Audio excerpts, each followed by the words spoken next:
১৯৭১ সালে বাংলাদেশের স্বাধীন হওয়া এবং মহান মুক্তিযুদ্ধে সফল হওয়ার পেছনে যোদ্ধাদের পাশাপাশি ইন্দিরা গান্ধীর সাহসী নেতৃত্ব ছিল। সম্প্রতি ভারতের লোকসভায় এমনই এক দাবি সবার সামনে প্রকাশ করেছেন প্রিয়াঙ্কা গান্ধী।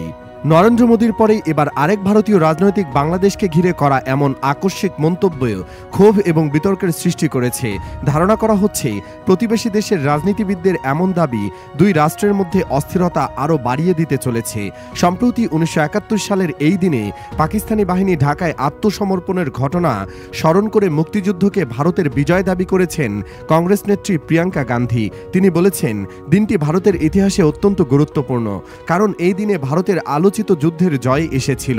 ১৬ই ডিসেম্বর ভারতের লোকসভায় জিরো আওয়ারে বক্তব্য রাখতে গিয়ে প্রিয়াঙ্কা গান্ধী এসব কথা বলেন। তবে এদিন ১৯৭১-এর যুদ্ধে ভারতীয় সেনাবাহিনীর অবদান নিয়ে প্রিয়াঙ্কা গান্ধীকে আরও কথা বলার পর্যাপ্ত সময় না দেওয়ার অভিযোগে কংগ্রেস সদস্যরা লোকসভা থেকে ওয়াকআউট করেন বলে ভারতীয় সংবাদ মাধ্যম ডেকান হেরাল্ড এক প্রতিবেদনে জানিয়েছে। ৭১-এর যুদ্ধ প্রসঙ্গে ভারতের লোকসভায় প্রিয়াঙ্কা বলেন, আমি সেসব শহীদ, সৈনিক এবং সাহসী মানুষের প্রতি শ্রদ্ধা জানাই যারা এই যুদ্ধে লড়েছিলেন। এই জয় সম্ভব হয়েছিল তাদের জন্যই। সে সময় ভারত একা ছিল, পুরো বিশ্ব আমাদের কথা শোনেনি। বাংলাদেশে যা ঘটছিল আমাদের বাংলা ভাই বোনদের কণ্ঠস্বর কেউ শুনতে চাইছিল না, কিন্তু তখন ভারতের জনগণ একত্রিত হয়েছিল, তাদের সেনাবাহিনী এবং দেশের নেতৃত্বের পাশে দাঁড়িয়েছিল। এ সময় ভারতের সেনাবাহিনীর সদর দপ্তর থেকে ঢাকায় পাকিস্তানি সেনা নিয়াজির আত্মসমর্পণের ছবি সরানোর প্রতিবাদ জানিয়ে কংগ্রেস নেত্রী প্রিয়াঙ্কা গান্ধী বলেন, সেনাবাহিনীর সদর দপ্তর থেকে সেই ঐতিহাসিক ছবি সরানো হয়েছে, যেখানে দেখা যেত পাকিস্তানের সেনাবাহিনী ভারতের কাছে আত্মসমর্পণ করছে। পাকিস্তানি সেনাদের আত্মসমর্পণের প্রতীকী ছবিটি ভারতের গৌরবময় ইতিহাসের একটি গুরুত্বপূর্ণ অংশ, এটি পুনঃস্থাপন করা উচিত। তিনি আরও বলেন, সে সময় ভারতের প্রধানমন্ত্রী ছিলেন ইন্দিরা গান্ধী। সেই কঠিন সময়ে তিনি সাহস দেখিয়েছিলেন এবং এমনভাবে নেতৃত্ব দিয়েছিলেন যাতে জয় সুনিশ্চিত হয়। সে সময় যে লড়াই হয়েছিল তা ছিল নীতির লড়াই, গণতন্ত্রের নীতি। এ পর্যায়ে প্রিয়াঙ্কাকে থামিয়ে দেন স্পিকার সন্ধ্যা রায়। তবে শুধু প্রিয়াঙ্কা গান্ধী নয়, ভারতের প্রধানমন্ত্রী নরেন্দ্র মোদী ৭১-এ পাকিস্তানি হানাদার বাহিনীর বিরুদ্ধে বাংলাদেশের মহান মুক্তিযুদ্ধের মাধ্যমে অর্জিত বিজয়কে ভারতীয়দের বিজয় বলে দাবি করে তুমুল সমালোচনা ও প্রতিবাদের মুখোমুখি হয়েছেন। ১৬ই ডিসেম্বর সামাজিক যোগাযোগ মাধ্যম ফেসবুকে দেওয়া এক পোস্টে এমন দাবি করেন মোদী। তিনি লিখেন, আজ বিজয় দিবস।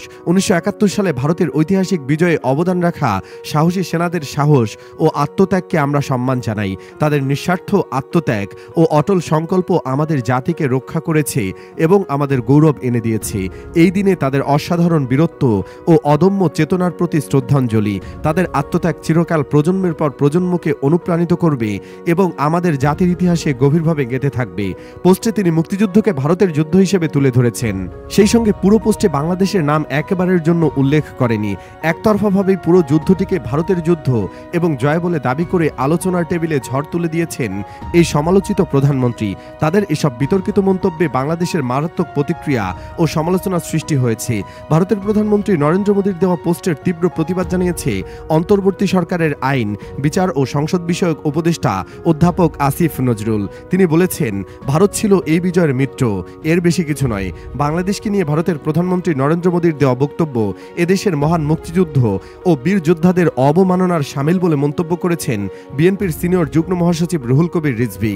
এছাড়াও বৈষম্য বিরোধী ছাত্র আন্দোলনের আহ্বায়ক হাসনাত আবদুল্লাহ মোদীর এই মন্তব্যকে বাংলাদেশের স্বাধীনতা, সার্বভৌমত্ব ও অখণ্ডতার প্রতি সরাসরি হুমকি বলে উল্লেখ করেছেন।